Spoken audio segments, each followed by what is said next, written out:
Tajomstvo skalného sokola, milí čitatelia, je moja knižná novinka, ktorá vyšla len pred niekoľkými týždňami a v sebe ukrýva 76 povestí o slovenských mestách. Sú písané v slovenskom a v anglickom jazyku a každá povesť je doplnená o ilustráciu, ktorá vznikla na základe fotografií, ktoré som vyhotovila počas návštevy toho konkrétneho mesta a zároveň je povesť doplnená aj o erb mesta. Ja vám dnes prečítam jednu ukážku, táto povesť, ktorú vám teraz prečítam, sa viaže k mestu Dobšina. Pozri, Hrniec. Tak sa volá. Na mieste, kde medzi vrchmi porastenými lesmi leží mesto Dobšina, bola v minulosti učupená malá osada. Založili ju nemeckí osadníci, ktorí prišli do týchto končín na pozvanie kráľa. Mali za úlohu priučiť miestnych obyvateľov baníckému remeslu. V čase, keď pravdcovia mesta skúmali bohatstvo ukryté pod zemou, sa osada postupne rozrastala. K prvým dreveným chatrčiam pribúdali ďalšie obydlia a čoraz početnejšie obyvateľstvo v nich svorne nažívalo, avšak osada bola stále bez mena. Pokusom nájsť najvhodnejší názov pre skupinu chatrčí na mieste, kde sa stretávali lesy, bolo veru, že mnoho. Tí, čo do osady prichádzali, aby si odtiaľ odviezli pšeno, ktoré osadníci pestovali, hovorievali, že idú do Pšena. Iný návrh mal Tomáš z najväčšej chatrče, ktorý vyhlásil, osada sa bude volať po mne.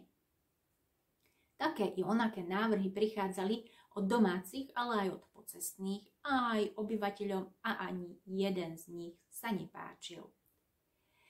Rada starších preto zvolala snem, aby problém vyriešili a pre osadu našli názov, s ktorým budú všetci spokojní. Na sneme padali návrhy od výmyslu sveta, ale ani jeden z nich nebol všetkým po vôli. Pomaly sa zvečerievalo, keď hlasná vrava ustala. Zavládlo hlboké ticho a iba praskanie dreva v ohni ho tížko občas prerušilo.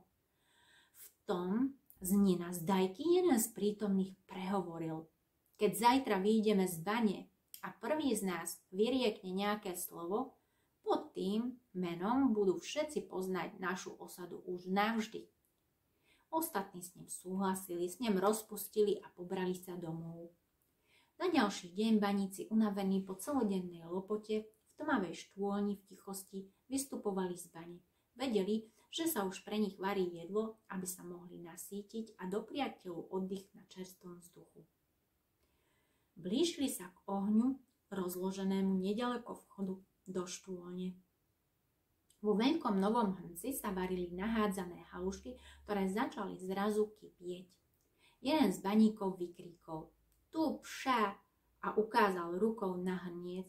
Baníci začali oslavovať a vo svojom nárečí vykrikovali: Es lebedi tu pša!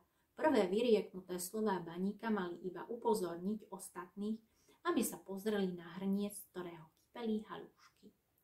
Všetci prítomní sa však potešili a slovo tupša od tej chvíle považovali za nový názov osady.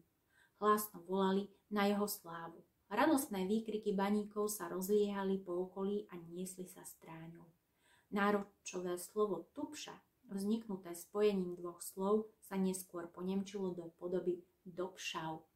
Miestni obyvatelia z okolitých osád boli Slovania a názov osady svojich nemeckých susedov si obľúbili.